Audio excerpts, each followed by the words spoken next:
प्रतीक साहब, अवांजी छा राय है इन सॼे मामले ते? अवां छा इदारनि जी केतिरी वॾी ज़िम्मेदारी आहे त हिन नासूर खे ख़तमु वॾी ज़िम्मेदारी मूं वटि त कुझु अहिड़ियूं फ़ोन कॉल बि जेके आहिनि मुतासिर मोकिलियूं जंहिंमें सिधी रीति ॿुधाईंदा असां पुलिस खे एतिरा पैसा ॾिना आहिनि ऐं ॾिसजो त ईद खां पोइ असां हिन खे खणाईंदासीं, टोल प्लाज़ा बि हिन खे क्रॉस कनि, मतिलबु सिधो सिधो थ्रेट आहिनि। हाणे जेकॾहिं हीउ चाहे त हिन मामलनि ते कोर्टुनि सां बि रुजू करे सघे थो। ऐं ज़ोएब साहब वारी इहा ॻाल्हि बिल्कुलु सही आहे। हाणे हिन केस में बि ईअं थिए थो जो हू मुख़्तलिफ़ जेके इलाइक़े जा बासर माण्हू चऊं, सियासतदान चऊं, उन्हनि जा नाला पिया था यूज़ कनि पुलिस वटि जिते किथे। उन्हनि खे बि पंहिंजी इज़त ख़ातिर इन मामले जो नोटिस वठणु खपे ऐं उन्हनि खे बि पुलिस सां ॻाल्हाइणु खपे, छो जो उन्हनि जो नालो जेको आहे सो मिसयूज़ पियो थो थिए। उन्हनि खे बि जांच कराइणु खपे ऐं अहिड़ा जेके बि मुतासिर आहिनि ज़ाहिर घटि में घटि उन्हनि जी हिकिड़ी सपोर्ट थियणु खपे। वधीक लीगल पासा जेके आहिनि उहे असांखे इरफान में कानूनी मुख़्तसिरनि असांखे ॿुधाइजो त कानून इन सॼे सिलसिले में छा थो चवे? व्याज असांजे इस्लाम में शरई तौर ते ग़लति आहे, सही ॾियण बि ग़लति आहे, वठण बि ग़लति आहे। कानून साज़ी जी पाण ॻाल्हि कयूं त सिंध में इन ते ज़बरदस्त कानून साज़ी थियल आहे। प्राइवेट लोन जेको ॾिजे थो उन ते तव्हांखे इंट्रस्ट नाहे वठिणो, वसूल नाहे करिणो।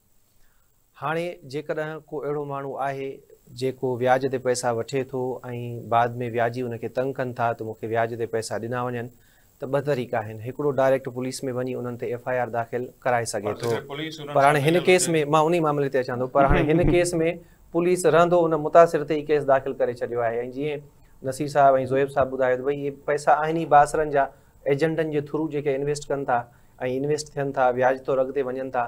त हाणे पुलिस ज़ाहिरी ॻाल्हि आहे उन्हनि बासर माण्हुनि जे चवण ते ई SHOs या जेके ॿियूं पोस्टिंग ट्रांसफर थियनि थियूं उन्हनि जे ई चवण ते थियनि थियूं। त हाणे उन्हनि जो रखराइल ई हिकिड़ो SHO पंहिंजी हदुनि में उन्हनि जे ख़िलाफ़ु कार्रवाई कीअं कंदो। सो अहिड़नि मुतासिरनि खे पुलिस में कंहिं बि क़िस्म जी चङाई जी उमेदु न हूंदी आहे, रहंदो पुलिस उन्हनि खे हिसाईंदी आहे ऐं इन्हनि व्याज खोरनि सां बांह ॿेली हूंदी आहे।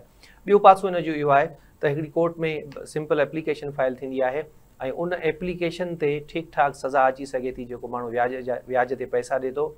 ऐं इन केस जो पाण मिसाल था वठूं त भई जीअं 15 लख वरिता ऐं 34 लख समथिंग पैसा पे आउट करे चुको आहे, रिटर्न करे चुको आहे। त हाणे इन केस में ईअं थींदो जॾहिं इहो मुतासिर वञी कोर्ट में केस दाख़िल कंदो त उहो 15 लख रुपया कटे करे बाक़ी जेके पैसा साबित थींदा, फ़र्ज़ु करे था वठूं 15 लख ॾिना, 34 लख साईं समथिंग, त 19 लख ऐं समथिंग उहे रिटर्न कराईंदी कोर्ट। उन माण्हू खे सज़ा बि ॾींदी ऐं सज़ा बि ठीकु ठाक आहे। ऐं जेके इज़ाफ़ी जेके पैसा आहिनि उहे रिटर्न कराईंदी। मिसाल हूंदा ज़रूरु हूंदा, पर हाणे ही एॾा चालाक ऐं शातिर हूंदा आहिनि।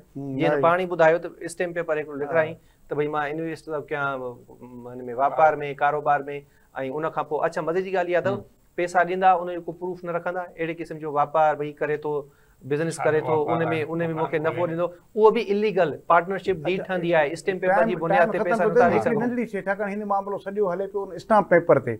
स्टाम्प पेपर जूं लीगली वैल्यू केतिरी आहे इहो थोरो ॿुधाए ताकि हुनजो कंफ्यूजन ख़तम थी वञे। स्टाम्प पेपर जी काई लीगल वैल्यू कोन्हे का। स्टाम्प पेपर इन जे करे कमु ईंदो आहे जेकर तव्हां का शइ सेल कयो था, तव्हां का शइ परचेस कयो था ऐं जेको तव्हांजो कॉन्ट्रैक्ट थींदो आहे त हिकिड़ी तव्हांखे गवर्नमेंट फीस ॾियणी हूंदी आहे। गवर्नमेंट जी जेका फीस आहे उहा तव्हां स्टैम्प ड्यूटी जी सूरत में अदा कंदा आहियो। स्टैम्प पेपर जो इहो कमु आहे।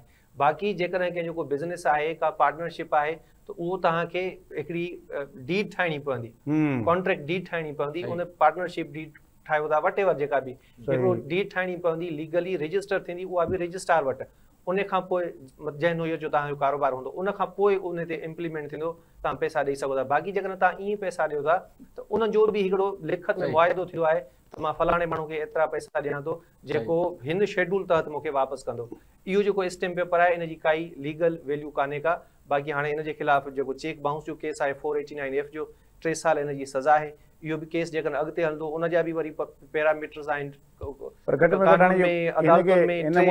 जेकॾहिं उन में शामिल थिए थो। मुतासिर खे कोर्ट में वञणु खपे ऐं अदालत खे पोइ उन व्याजी खां पुछणु खपे त सोर्स ऑफ इनकम त पंहिंजो ॿुधाइण जो हेॾा लखें करोड़ रुपया मुड़ुसु वरिते थो विराईंदो